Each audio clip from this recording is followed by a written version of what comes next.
Hello friends, RSS teaching centre में आपका स्वागत है।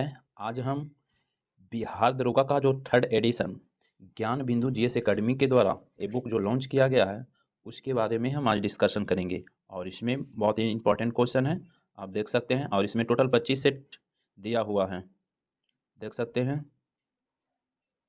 बिहार दरोगा थर्ड एडिशन। तो देर ना करते हुए हम स्टार्ट करेंगे।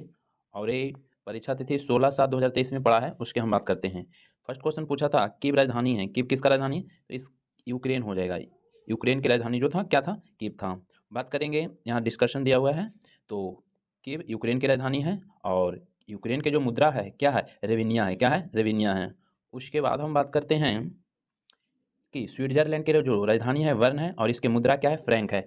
राजधानी और मुद्रा से एक क्वेश्चन पूछा ही जाता है, तो जरूर ध्यान दीजिएगा। स्वीडन की राजधानी स्टॉकहोम, उसके बाद इसका मुद्रा क्रोनाद रखेगा। स्पेन की राजधानी मैड्रिड और इसका मुद्रा पेसेटा। रोमानिया का मुद्रा बुखारेस्ट, ये सॉरी, रोमानिया का कैपिटल बुखारेस्ट और मुद्रा ल्यू है। और हंगरी का कैपिटल बुडापेस्ट और मुद्रा जो है फ्रोनरिट है। तो ये जरूर याद रखिएगा, बहुत इंपॉर्टेंट क्वेश्चन है, पूछा जाता है। उसके बाद बोल रहा है कि 1857 के विद्रोह के दौरान जगदीशपुर में इसका नेतृत्व किसके द्वारा किया गया? तो इसका जो सही आंसर होगा वीर कुंवर। जगदीशपुर से कौन थे? वीर कुंवर थे, याद रखेगा। उसके बाद बात करेंगे 1857 के दौरान जगदीशपुर से नेतृत्व वीर कुंवर के थे और आरा के पास जगदीशपुर एक तबाह और असंतुष्ट जमींदार थे। तो 1857 क्रांति जरूर याद रखेगा। 1857 की क्रांति की बात करेंगे तो और अलग अलग जगह से भाग लिए थे। जैसे में पटना से कहेगा तो पीर अली हो जाएगा, असम से कहेगा तो मनीराम दत्ता हो जाएगा, लखनऊ से कहेगा तो कौन थे? बेगम हजरत महल। उसके बाद ग्वालियर से कहेगा तो झांसी की रानी। उसके बाद मथुरा से कहेगा तो मथुरा से कौन था? चौधरी देवीलाल। और मेरठ से कदम सिंह, ये सब थे, जरूर याद रखेगा। उसके बाद हम बात करते हैं नेक्स्ट क्वेश्चन। कला स्पष्ट आकाश नीला दिखाई देता है क्योंकि क्यों निकाल नीला दिखाई देता है? तो इसका सही आंसर सी हो जाएगा। बैगनी और नीला प्रकाश अन्य सभी रंगों के प्रकाश की तुलना में वायुमंडलीय द्वारा अधिक परिकिरणित होते हैं, इसलिए आकाश नीला दिखाई देते हैं। अब इसका हम डिस्कशन देखते हैं। कला स्पष्ट आकाश नीला दिखाई देता है क्योंकि बैगनी और नीला प्रकाश अन्य सभी रंगों के प्रकाश की तुलना में वायुमंडल द्वारा अधिक यानी कि परिकिरणित होते हैं। उसके बाद दिया हुआ है वायुमंडल में वायु के अणु तथा अन्य सूक्ष्म कणों का साइज दृश्य प्रकाश तरंगदैर्घ्य के साइज के अपेक्षा नीली वर्ण की ओर यानी कि के कम तरंगदैर्घ्य के प्रकाश को परिकिरणित करने में अधिक प्रभावी है। उसके बाद और क्या कर रहा है?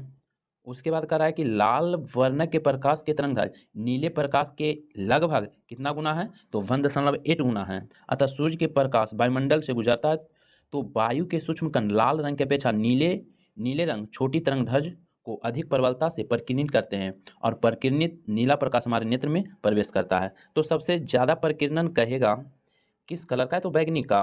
और सबसे ज़्यादा तरंगदैर्घ्य कहेगा तो लाल का हो जाएगा। उसके बाद कहा यदि पृथ्वी पर वायुमंडल ना होता तो कोई प्रकीर्णन ना हो पाता, तब आकाश कैसा दिखाई देता? काला दिखाई देता। उसके बाद हम बात करते हैं, कह रहा है लाल रंग के कोहरे या धुएं से सबसे कम प्रकीर्णन होता है, इसलिए यह दूर से देखने पर भी लाल रंग को ही दिखाई देता है। अतः खतरे के संकेत सिग्नल का प्रकाश लाल रंग का होता है। रीजन है कि तरंगदैर्घ्य ज़्यादा होता है और प्रकीर्णन कम होता है लाल का। और बैगनी और नीला रंग के लिए प्रकाश का प्रकीर्णन सर्वाधिक होता है तथा लाल रंग के प्रकीर्णन सबसे कम होता है। याद रखिए, क्वेश्चन पूछेगा सबसे ज़्यादा तरंगदैर्घ्य तो लाल का, सबसे कम तरंगदैर्घ्य तो बैगनी का, और प्रकीर्णन सबसे ज़्यादा तो बैगनी का हो जाएगा और लाल का प्रकीर्णन कम होता है। नेक्स्ट क्वेश्चन, करा हिमालय भालू तथा विशाल पांडा किन जातियों का उदाहरण है? तो इसका सही आंसर डी हो जाएगा, सुमेघ जातियां का हो जाएगा। क्या? सुमेघ जातियां। अब इसका डिस्कशन देखते हैं। आईयूसीएन के आंकड़े के अनुसार हिमालय भालू तथा विशाल पांडा सुमेध जाति के अंतर्गत आता है। क्वेश्चन पूछेगा सुमेध जातियों के अंतर्गत कौन कौन आता है जी? तो याद रखिएगा हिमालय भालू एवं विशाल पांडा, ये दोनों हैं जो सुमेध जातियों के अंतर्गत आता है। और आईयूसीएन वेबसाइट सुमेघ यानी कि सुमेघ की बात करते हैं। सुमेघ की बात करेंगे तो जिस आप सुमेघ कहते हैं किसे? तो सुमेघ जिस प्रजाति के वनों में संकटग्रस्त हो जाने की संभावना हो, ऐसा लगेगा कि अब संकटग्रस्त हो जाने की संभावना है, और यदि प्रजाति की संख्या में 10 वर्षों में 50% अधिक कमी दर्ज किया जाता है, ऐसा लग रहा है कि 10 वर्ष में सोचा जितना जनसंख्या था उसका सिर्फ आधा हो गया, यानी कि 50% से अधिक कम हो जाएगा, तो ऐसे जीव को किस में डाल देंगे? सुमेघ प्रजातियों के अंतर्गत डाल दिया जाएगा। उसके बाद बात करेंगे कि प्रमुख भारतीय प्रजातियां में यानी कि जो सुमेख की श्रेणी में कौन कौन है, तो तेंदुआ, एक सींग वाला गैंडा और चीता, चार सींग वाला मृग, भारतीय बाइसन और समुद्री गाय और अस्लोथ भालू, ये सब जो है किसके अंतर्गत आ जाएगा, तो सुमेघ श्रेणी के अंतर्गत आ जाएगा। इसमें होता है क्या कि 10 वर्षों में 50% से ज़्यादा उसका कमी देखा जाएगा तो सुमेघ श्रेणी के अंतर्गत डाल दिया जाएगा। इसमें जरूर याद रखेगा तेंदुआ, एक सींग वाला गैंडा, और एक सींग वाला गैंडा जो पाया जाता है काजीरंगा अभ्यारण्य में पाया जाता है, और चीता, चार सींग वाला मृग, भारतीय बाइसन, समुद्री गाय और अस्लोथ भालू, इसको डाला गया है सुमेघ की श्रेणी में। उसके बाद बात करते हैं संकटग्रस्त। तो संकटग्रस्त में क्या होता है, तो ऐसे प्रजातियां जो वनों से विलुप्त होने का खतरा बना रहता है, संकटग्रस्त में उसको हम शामिल करेंगे, ऐसे प्रजाति को शामिल करेंगे जो वनों से विलुप्त होने का खतरा बना रहता है, जिसमें वयस्क सदस्यों की संख्या केवल 250 या उससे कम शेष रहती है। यानी कि संकटग्रस्त में उस प्रजाति को शामिल करेंगे जो वन से विलुप्त होने का खतरा बना रहेगा, और इसमें व्यस्त सदस्य रहेगा, जो बड़ा वाला सदस्य रहेगा उसकी संख्या केवल 250 या उससे भी शेष कम रहेगा, उसको हम संकटग्रस्त में शामिल करेंगे। जैसे में संघाई हिरन, शेर और पूंछ वाला बंदर, मकाऊ बंदर, उसके बाद नीलगिरी तहार, हिम तेंदुआ, गंगा डॉल्फिन, लाल पांडा, पेंगोलिन आदि, ये सबको संकटग्रस्त में शामिल करेंगे। तो कैसे क्वेश्चन पूछता है कि संकटग्रस्त में कौन कौन जीव को शामिल कर सकते हैं, तो इसके अनुसार से हमको देखना पड़ता है। उसके बाद बात करेंगे विलुप्त। विलुप्त की बात करेंगे तो जिस प्रजाति का कोई सदस्य जीवित ना हो, अब विलुप्त हो गया, विश्व के सभी आवासों में उसकी संख्या बिल्कुल समाप्त हो चुकी है, विलुप्त प्रजाति कहलाती है। जैसे में डोडो, डोडो विलुप्त हो गया, अब नहीं है। उसके बाद बात करेंगे अस्टेल्स की काऊ, फिर उसके बाद बात करेंगे रूस के थाइलेसिन, उसके बाद बात करेंगे ऑस्ट्रेलिया तथा अफ्रीका के शेरों के 3 उप प्रजाति, जैसे में बाली, नवान और कैस्पियन, ये जो है विलुप्त के श्रेणी में आ जाएगा। अब इसकी संख्या नहीं बच रहा है। अब बात करते हैं दुर्लभ प्रजाति का, है कि ये सब में बिहार से क्वेश्चन पूछा जाता है। दुर्लभ प्रजाति की बात करेंगे तो संसार में इस प्रजातियों की संख्या बहुत कम है, ये प्रजाति कुछ ही स्थानों पर सीमित है, ये बड़े क्षेत्रों में विरल के रूप में बिखरी हुई है। हम्बोसिया डेक्रेसा बेड। उसके बाद बात करेंगे दक्षिण पश्चिमी घाट, भारत की एक दुर्लभ प्रजाति है, तो इसके अंतर्गत ये आ जाएगा। उसके बाद बात करेंगे लुप्त हो रहे महत्वपूर्ण जीवों होते हुए भारत में संरक्षण के प्रयास, मोस्ट इंपॉर्टेंट है, जरूर याद रखेगा। जिसमें कहेगा कि प्रोजेक्ट टाइगर कब आरंभ हुआ, तो प्रोजेक्ट टाइगर 1973 में भारत सरकार द्वारा बाघ को एक संकटग्रस्त प्रजाति के संरक्षण हेतु शुरू किया गया, कहेगा प्रोजेक्ट टाइगर 1973 में। उसके बाद प्रोजेक्ट एलिफेंट, हाथी के लिए 1992 में केंद्र सरकार द्वारा शुरू किया गया, इसका उद्देश्य हाथियों के आवास संरक्षण द्वारा उसकी संख्या में वृद्धि करना है, तो डायरेक्ट क्वेश्चन पूछता है। उसके बाद बात करेंगे कि हंगुल परियोजना, इस परियोजना को जम्मू कश्मीर सरकार IUCN तथा WWF ने मिलकर 1970 में शुरू किया था। उसके बाद बात करेंगे मगरमच्छ संरक्षण परियोजना, डायरेक्ट पूछ सकता है मगरमच्छ संरक्षण परियोजना कब शुरू किया गया, तो याद रखिएगा मगरमच्छ संरक्षण हेतु 1974 में परियोजना बनाई गई तथा 1978 में कुल 16 मगरमच्छ प्रजनन केंद्र भी स्थापित किया गया। परियोजना बनाया गया था 1974 में, लेकिन 1978 में टोटल कितना हो गया था, 16 हो गया था। उसके बाद बात करेंगे केंद्रीय मगरमच्छ प्रजनन एवं प्रबंधक प्रशिक्षण संस्थान कहाँ स्थित है, तो याद रखिएगा हैदराबाद में है। मगरमच्छ प्रजनन एवं प्रबंधक प्रोजेक्ट 1975 में FAO तथा UNDP के सहायता से शुरू किया गया।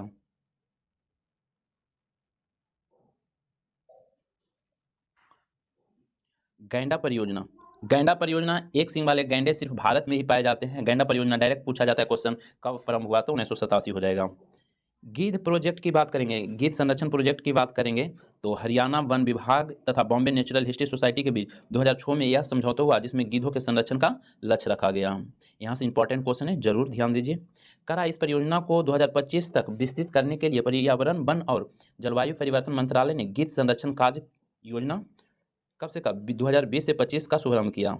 उसके बाद बात करेंगे एशिया से समाप्त हो रहे गिद्धों के संरक्षण के लिए सेवा क्या शुरू किया गया है, सेवा शुरू किया गया है। सेवा का फुल फॉर्म क्या है, saving Asia vulture form extension. इसमें इस कार्यक्रम में चलाया गया कि इसके तहत पशुओं को दी जाने वाली दवा डिक्लोफेनेक को प्रतिबंधित कर दिया गया। होता है क्या नहीं कि जानवर को जब तबीयत खराब होता है तो उसको बहुत सारा के इंजेक्शन दिया जाता है, और कभी कभी वो इंजेक्शन पड़ता है तो जानवर नहीं बचता है, लेकिन मर जाने के बाद फिर उसको गिद्ध खा लेता है या कोई जानवर और खा लेता, यानी कि कोई पंछी खा लेता है, तो फिर वो भी मर जाता है। इसीलिए पशुओं को दिए जाने वाला जो दवा था क्या, यानी कि डिक्लोफेनेक, उसको प्रतिबंधित कर दिया है कि ये नहीं पड़ना चाहिए। तो क्वेश्चन पूछ सकता है कि पशुओं को दिए जाने वाला दवा किसको प्रतिबंधित किया गया है, तो डिक्लोफेनेक को बंद कर दिया है, याद रखिएगा। उसके बाद बात करेंगे भारत के अधिकांश गिद्धों की मृत्यु पशुओं को दी जाने वाली यानी कि डिक्लोफेनोक दवा से ही होती है, उसी प्रकार से होता है। हिम तेंदुआ परियोजना की बात करेंगे तो हिमालय राज्यों में हिम तेंदुआ संरक्षण के लिए 2009 में प्रारंभ किया गया है। क्वेश्चन पूछेगा हिम तेंदुआ परियोजना कब शुरू हुआ, तो 2009 में, याद रखिएगा। नेक्स्ट क्वेश्चन की बात करेंगे और इंपॉर्टेंट क्वेश्चन कह रहा है भारत की सबसे बड़ी नमक पानी की झील, इसका सही आंसर चिल्का हो जाएगा। कह रहा है भारत की सबसे बड़ी नमक पानी की झील कौन है, तो चिल्का झील हो जाएगा। यानी कि चिल्का झील है जो तटीय झील है और वो बड़ा है। जबकि सांभर झील की बात करेंगे तो ये छोटा है, लेकिन इससे ज़्यादा नमक में परसेंटेज सांभर झील का है, लेकिन बड़ा नहीं है, इसकी अपेक्षा छोटा है। तो यहाँ पर सबसे बड़ी नमक पानी की झील बोल दिया तो चिल्का हो जाएगा। भारत की सबसे बड़ी नमक पानी की झील चिल्का है। यह उत्तरी सरकार तट उड़ीसा के यानी कि उड़ीसा में अवस्थित भारत की सबसे बड़ी लैगून एवं खारे पानी की झील है और यह रामसर आर्द्रभूमि के सूची में शामिल है। रामसर जो है ना ईरान में स्थान पड़ता है। रामसर सम्मेलन जो हुआ था 1971 में हुआ था 2 फरवरी, ये रामसर स्थान है कहाँ, ईरान का एक स्थान है, वहाँ पर सम्मेलन हुआ था। उसके बाद बात करेंगे सांभर झील राजस्थान में सबसे बड़ी अंतः स्थलीय नमक झील है, ये सर्वाधिक लवणता वाली झील है। सोलर सेल बने होते हैं। नेक्स्ट क्वेश्चन की बात करेंगे तो इसका सही आंसर हो जाएगा अर्धचालक के, किसका, अर्धचालक के। इसका डिस्कशन देखते हैं। कह रहा सोलर सेल अर्धचालक के बने होते हैं। सोलर सेल के मूल रूप से ऐसी पीएन संधि होती है जो सौर विकिरण आपतित होने पर विद्युत वाहक बल उत्पन्न करती है और इनको बनाने के लिए सिलिकॉन का प्रयोग किया जाता है। यानी कि सिलिकॉन अर्धचालक है, सेमीकंडक्टर है, इसलिए इसका प्रयोग किया जाता है। उसके बाद बात करेंगे सौर सेल पीएन जंक्शन डायोड है जो सौर ऊर्जा को सीधे किसमें परिवर्तित करेगा, विद्युत ऊर्जा में रूपांतरित करता है। यह प्रकाश विद्युत प्रभाव फोटो इलेक्ट्रिक इफेक्ट के सिद्धांत पर कार्य करता है। किस पर काम करता है, तो प्रकाश विद्युत प्रभाव यानी कि फोटो इलेक्ट्रिक इफेक्ट पर सिद्धांत पर कार्य करता है। तो ये सब सारे क्वेश्चन इंपॉर्टेंट हैं, यदि रिजल्ट लेना है तो ये सब रिवाइज जरूर कीजिए। प्रकाश का प्रत्येक यानी कि अवशोषित फोटोन एक इलेक्ट्रॉन और एक छिद्र होल उत्पन्न करता है। वास्तव में संयोजकता का एक इलेक्ट्रॉन फोटोन की ऊर्जा प्राप्त कर यानी कि चालन पट्टी में पहुंच जाता है, जिसे संयोजकता पट्टी कहा जाता है। जिसे संयोजकता में एक छिद्र उत्पन्न होती है। इसे प्रक्रिया में उत्पन्न विद्युत क्षेत्र इलेक्ट्रॉन को इन क्षेत्र की ओर छिद्र होल पी क्षेत्र की ओर ले जाता है। अतः जंक्शन के दोनों सतहों के विपरीत आवेश उत्पन्न होता है। कैसा विपरीत आवेश उत्पन्न होता है, और यह इन सतहों के बीच एक विद्युत वाहक बल स्थापित हो जाता है और यह विद्युत वाहक बल बाह्य परिपथ में विद्युत धारा स्थापित करता है। चलिए, ऐसे पदार्थ जिनकी विद्युत चालकता चालक एवं अर्धचालक के बीच होती है अर्धचालक कहते हैं। अर्धचालक का मतलब हुआ, चालकता का मतलब हुआ जिसमें सबसे ज़्यादा विद्युत चलेगा। अचालक का मतलब है विद्युत नहीं चलेगा, लेकिन अर्धचालक को कहाँ रखा है, तो बीच में रखा है। इसका मतलब चालक का मतलब विद्युत चलेगा पूरा, अचालक का मतलब है विद्युत नहीं चलेगा, और अर्धचालक का मतलब है दोनों का गुण उसमें पाया जाएगा, कम चलेगा। जैसे में अर्धचालक में हो जाएगा सिलिकॉन हो जाएगा, जर्मेनियम हो जाएगा। नेक्स्ट क्वेश्चन की हम बात कर लेते हैं। कह रहा है कि द्वितीय विश्व युद्ध में धुरी राष्ट्रों में निम्न में से कौन सा देश शामिल नहीं था, तो धुरी राष्ट्र में कौन शामिल नहीं था, तो याद कर चलिए इसका सही आंसर हो जाएगा डी, ब्रिटेन। ब्रिटेन तो मित्र राष्ट्र में था, ब्रिटेन किस में था, मित्र राष्ट्र में। द्वितीय विश्व युद्ध में ब्रिटेन धुरी राष्ट्र में शामिल नहीं था। 1 सितंबर 1939 को जर्मनी ने पोलैंड पर आक्रमण कर दिया था और साथ ही द्वितीय विश्व युद्ध शुरू हो गया था। कहेगा द्वितीय विश्व युद्ध का तत्कालीन कारण, तो जर्मनी द्वारा कहाँ पर आक्रमण, पोलैंड पर आक्रमण। उसके बाद बात करेंगे ग्रेट ब्रिटेन फ्रांस अमेरिका के सहयोगी से यूरोप के देशों जो गुट बना वो मित्र राष्ट्र के नाम से प्रसिद्ध हो गया। और धुरी राष्ट्र में कौन कौन शामिल था, तो धुरी राष्ट्र में शामिल जर्मनी हो जाएगा, जापान हो जाएगा, इटली हो जाएगा, ये सब धुरी राष्ट्र में शामिल था। नेक्स्ट क्वेश्चन, निम्नलिखित देशांतरों में कौन सा भारतीय मानक के समय के संदर्भिक रूप को माना जाता है, तो इसका सही आंसर हो जाएगा 82.5 डिग्री पूर्वी देशांतर हो जाएगा। तो यहाँ पे इंपॉर्टेंट फैक्ट दिया हुआ है, बात करते हैं। 82.5 डिग्री पूर्वी देशांतर को भारतीय मानक समय निर्धारण हेतु मानक यामनोत्तर माना गया है, जो कि उत्तर प्रदेश के मिर्जापुर, कहाँ से, उत्तर प्रदेश के मिर्जापुर या कुछ और बुक में दिया हुआ है इलाहाबाद के नैनी को भी बताया गया है, होकर गुजरता है। और भारत के जो मानक समय रेखा है कितने राज्यों से गुजरता है, 5 राज्यों से। कहाँ कहाँ से गुजरेगा, उत्तर प्रदेश, मध्य प्रदेश, छत्तीसगढ़, उड़ीसा और आंध्र प्रदेश, ये सबसे मानक समय गुजरेगा। जैसे में हम बात कर लेते हैं, ये है मान लेते हैं प्यारा भारत। ये तो ऐसे कर्क रेखा गुजरता है, ऊपर से मानक समय रेखा गुजरता है। तो मानक समय यहाँ पर उत्तर प्रदेश आ जाएगा, उसके बाद मध्य प्रदेश आ जाएगा, उसके बाद छत्तीसगढ़ आ जाएगा, और उसके बाद उड़ीसा आ जाएगा, उसके बाद आंध्र प्रदेश। तो मानक समय रेखा 5 राज्यों से गुजरेगा और जबकि कर्क रेखा 8 राज्य से गुजरता है। तो कर्क रेखा और मानक समय रेखा जो काटता है ना, छत्तीसगढ़ में काटता है। छत्तीसगढ़ में भैंसा लोटन नामक जगह है, यहाँ पर ही काटता है मानक समय रेखा और कर्क रेखा। और कर्क रेखा की बात करेंगे, कहेगा कितने राज्यों से गुजरता है, तो 8 राज्य से। पहला गुजरात याद रखेंगे, थोड़ा सा राजस्थान, पहला गुजरात उसके बाद राजस्थान, उसके बाद बात करेंगे तो मध्य प्रदेश हो जाएगा, उसके बाद छत्तीसगढ़ हो जाएगा, उसके बाद झारखंड हो जाएगा, उसके बाद पश्चिम बंगाल हो जाएगा, उसके बाद त्रिपुरा, फिर मिजोरम हो जाएगा। ये 8 राज्य से गुजरता है, जरूर याद रखिएगा। सबसे ज़्यादा कर्क रेखा मध्य प्रदेश से गुजरता है। उसके बाद यहाँ पर एक हिंदी का क्वेश्चन है, कर है व्यागम शब्द में कौन सा संधि विच्छेद सही है, तो इसका सही आंसर भी हो जाएगा बधु प्लस आगम हो जाएगा। बधु प्लस आगम, दो शब्दों के मेल से जो विकार उत्पन्न होता है उसे संधि कहते हैं। संधि के प्रकार, संधि 3 प्रकार के होते हैं, कौन, स्वर, व्यंजन और विसर्ग संधि हो जाएगा। प्रश्नानुसार व्यागम शब्द सही संधि विच्छेद, विच्छेद बधु प्लस आगम होगा। व्यागम अन्य संधि का उदाहरण है। स्वर संधि के कुल कितने भेद हैं, 5 प्रकार है, जैसे में वृद्धि स्वर संधि, दीर्घ स्वर संधि, गुण स्वर संधि, यन स्वर संधि या आदि स्वर संधि हो जाएगा। यन संधि का उदाहरण, यन का ता अति प्लस अधिक, अत्यधिक हो जाएगा। इति प्लस आदि, इत्यादि हो जाएगा। सु प्लस आगा, स्वागत हो जाएगा। सु प्लस अच्छा, स्वच्छ हो जाएगा। ऊपरी प्लस युक्त, उपयुक्त हो जाएगा। उसके बाद बात करते हैं यन संधि के अंतर्गत। यन संधि जब किसी शब्द के अंतिम वर्ण में ए ई ओ उ और री के बाद कोई अन्य स्वर आ जाए तो विकार स्वरूप ए ई और उ री के जगह क्रमशः य ब र को जाता है। जैसे बधु प्लस आगम क्या हो जाएगा, व्यागम हो जाएगा। तो यहाँ पर सु प्लस अच्छा, स्वच्छ हो जाएगा। इति प्लस आदि, इत्यादि हो जाएगा। पितृ प्लस इच्छा, पितृइच्छा हो जाएगा। नेक्स्ट क्वेश्चन की बात करेंगे। यहाँ पे मैथ दिया हुआ है, मैथ भी सिंपल है।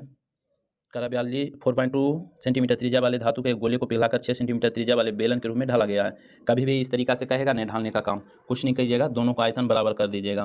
तो इसमें क्या दिया हुआ है, एक गोला दिया हुआ है, एक बेलन दिया हुआ है। क्या दिया हुआ है, एक गोला दिया हुआ है, एक बेलन, दोनों का आयतन बराबर कर दीजिए। तो बराबर कर देंगे, कहेंगे कि बेलना का आयतन बराबर गोला का आयतन। बेलन का आयतन क्या होता है, पाई आर स्क्वायर एच, और गोला का आयतन 4/3 पाई आर क्यों होता है। अब आर की जगह पर कितना दिया हुआ था, त्रिज्या कितना दिया हुआ था, त्रिज्या कितना दिया हुआ है, एक गोले का दिया हुआ है, तो यहाँ दिया हुआ है त्रिज्या 6 दिया हुआ है, तो आर की जगह पर 6 दे देंगे एच, उसके बाद 4/3, और इसका त्रिज्या कितना दिया हुआ है 4.2 धर देंगे, उसके बाद कैलकुलेशन कर लेंगे तो आ जाएगा। नेक्स्ट क्वेश्चन की बात करेंगे, तो बिहार में पहली बार राष्ट्रपति शासन कब लागू किया गया, तो इसका सही आंसर 1 हो जाएगा, यानी कि 1968 में। 1968 में बिहार में पहली बार राष्ट्रपति शासन 29 जून 1968 को लगाया गया था, जो 26 फरवरी 1969 तक रहा था। उस समय बिहार के मुख्यमंत्री भोला पासवान शास्त्री थे, और बिहार में पहले हरिजन मुख्यमंत्री की बात करेगा कौन बने थे, तो यही बने थे, भोला पासवान शास्त्री ही बने थे। उस समय राष्ट्रपति कौन थे, तो डॉक्टर जाकिर हुसैन, और बिहार के राज्यपाल कौन थे, तो नित्यानंद कानून। ये तीनों जरूर फैक्ट याद रखिएगा। पहला बार राष्ट्रपति शासन 1968 में, और उस समय मुख्यमंत्री कहेगा तो भोला पासवान शास्त्री, राष्ट्रपति कहेगा तो जाकिर हुसैन, और राज्यपाल कहेगा तो नित्यानंद कानून। इंपॉर्टेंट है। उसके बाद क्वेश्चन आपसे पूछेगा कि बिहार में अब तक कुल कितने बार राष्ट्रपति शासन लगा है, तो 8 बार लग चुका है। पहला बार तो 1968, और अंतिम बार कब लगा, 2005 में लगा। 7 मार्च 2005 से 24 नवंबर 2005 तक चला था। तो 8 बार नहीं याद रखना है, लेकिन फर्स्ट और लास्ट बार जरूर याद रखिएगा। नेक्स्ट क्वेश्चन, प्रधानमंत्री पीवीटीजी विकास मिशन से संबंधित है, तो इसका सही आंसर सी हो जाएगा, आदिवासी समूहों से, किसी आदिवासी समूहों से हो जाएगा। प्रधानमंत्री पीवीटीजी विकास मिशन आदिवासी समूह का आर्थिक सामाजिक विकास से संबंधित है, और इसका फुल फॉर्म भी देख सकते हैं, पार्टिकुलर, इसका फुल फॉर्म भी देख सकते हैं। चलिए, जनजातीय मामलों के मंत्रालय ने पीवीटीजी के विकास की योजना लागू की है, जिसमें उनके व्यापक सामाजिक आर्थिक विकास के लिए 75 विशेष रूप से कमजोर जनजातियों के समूहों को भी शामिल किया है। और इस योजना के प्रावधानों के अनुसार राज्यों के 100% सहायता अनुदान उपलब्ध कराया जाता है। 1973 में डेवर आयोग ने आदिम जातीय समूह के पीटीजी को एक अलग श्रेणी के रूप में बनाया, जो जनजातीय समूह में कम विकसित हुए। 2006 ईस्वी में भारत सरकार ने पीटीजी का नाम बदल के पीवीटीजी कर दिया। उसके बाद हम बात करेंगे, भारतीय अंतरिक्ष नीति 2023 के अनुसार कौन सी संस्था अंतरिक्ष प्रौद्योगिकियों के अनुसंधान और विकास पर यानी कि ध्यान को क्या करेगी, केंद्रित करेगी, तो इसका सही आंसर हो जाएगा इसरो। कौन, इसरो। इसरो की बात करेंगे तो इसका स्थापना 1969 में हुआ था, और इसका मुख्यालय बेंगलुरु में है। बात करेंगे भारतीय अंतरिक्ष अनुसंधान इसरो के द्वारा अंतरिक्ष नीति 2023 को मंजूरी दिया गया था। यह नीति अंतरिक्ष क्षेत्र में निजी क्षेत्र की भागीदारी को यानी कि संस्थागत बनाने और इसरो के उन्नत अंतरिक्ष प्रौद्योगिकी के अनुसंधान एवं विकास पर केंद्रित करती है। इसरो का गठन कब हुआ? 15 अगस्त 1969 को, और इसका मुख्यालय कहाँ है? बेंगलुरु में है। और इसरो के अभी अध्यक्ष सोमनाथ हैं। उसके बाद बात करेंगे बास्केटबॉल के मैदान को क्या कहते हैं, तो इसका सही आंसर क्या हो जाएगा? बास्केटबॉल के मैदान को क्या कहते हैं? तो इसका सही आंसर भी, यानी कि बास्केटबॉल जो खेला जाता है किस पर खेला जाता है? तो कोर्ट हो जाएगा। किस पर हो जाएगा? कोर्ट। ऐसे भी याद रखिएगा, जो 2 भाग में बट के खेलेगा वो कोर्ट होगा। जो भी कबड्डी 2 भाग में बट के खेलता है ये भी कोर्ट पर, बैडमिंटन 2 भाग में बट के खेलता है कोर्ट पर। तो आपको देखना है कि 2 भाग में बट के खेल रहा है 20 से लकीर, तो समझ जाना है कोर्ट पर। तो इसका सही आंसर कोर्ट हो जाएगा। बास्केटबॉल के मैदान कोर्ट कहा जाता है। यह खेल का आविष्कार जेम्स स्मिथ ने कब किया था? 1891 ईस्वी में अमेरिका में किया गया। उसके बाद बात करेंगे FIBA की स्थापना 1932 में हुआ।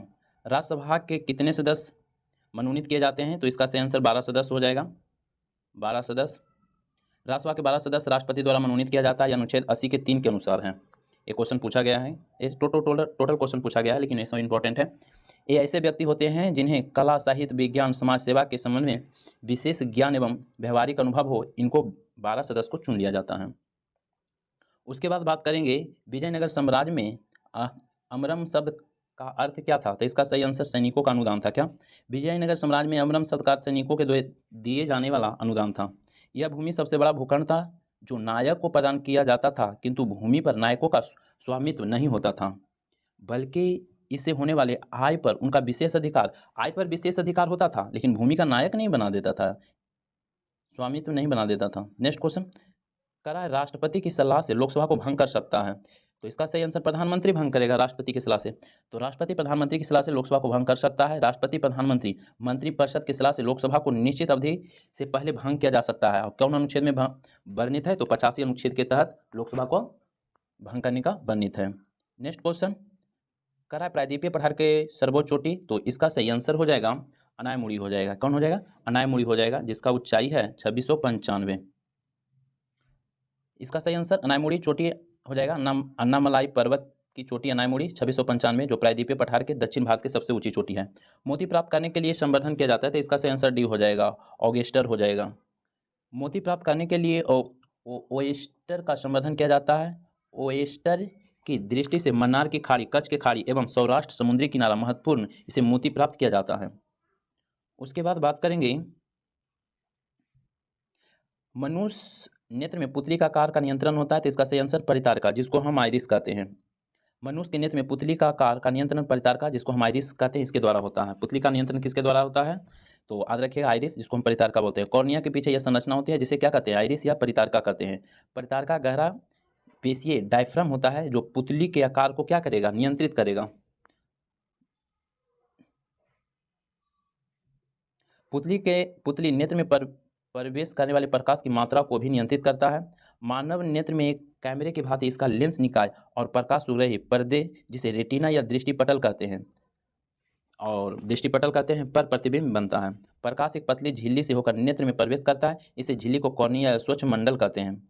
अभिनेत्रक लेंस रेटिना पर किसी वस्तु का उल्टा तथा वास्तविक प्रतिबिंब बनता है।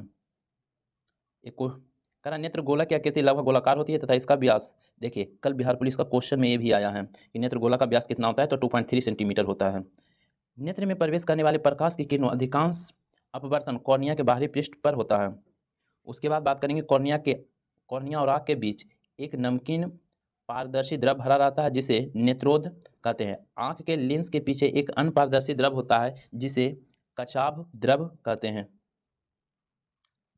रेटिना में शंकु का आकार की कोशिकाएं रंगों के अनुरूप प्रतिक्रियाएं करती है और उन्हीं से हम रंग का आभास करते हैं।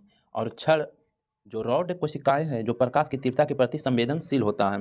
देखिए नेत्र में 2 कोशिका पाया जाता है, एक रॉड सेल, एक कॉर्न सेल। कॉर्न सेल से हम रंगीन चीज़ देख सकते हैं, जबकि रॉड सेल से सिर्फ सफ़ेद और काला दिखाई देता है। हम अपनी आंखों के रेटिना में क्षण कोशिकाएं उपस्थित के कारण हम अंधेरे कमरे में देख सकते हैं।